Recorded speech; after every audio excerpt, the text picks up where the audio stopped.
August of 1987, I dreamt I was in this room. And this man came to me, and his name was Roland Buck.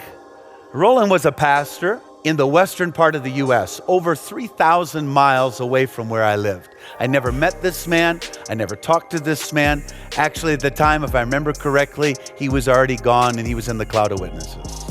But I read a book from Charles and Frances Hunter about this man named Roland Buck.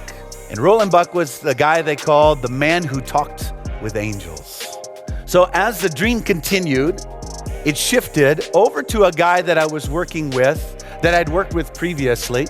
And I said to him, what is the key that I want to see God's power in miracles, signs, and wonders take place in my life?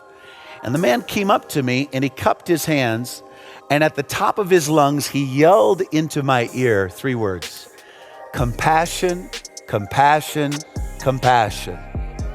And then he stopped and he shouted it again: compassion, compassion, compassion. And in the background, I could see Roland Buck, and he was smiling and he was laughing and he was nodding his head, and I woke up. When I woke up from the dream, my pillow was soaked with tears.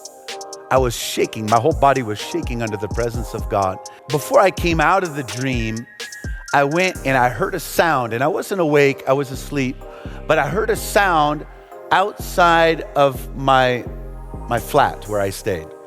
And I heard this sound, and it sounded like an object fell from heaven. And I heard it go, shh, and I heard it hit the ground right outside my door.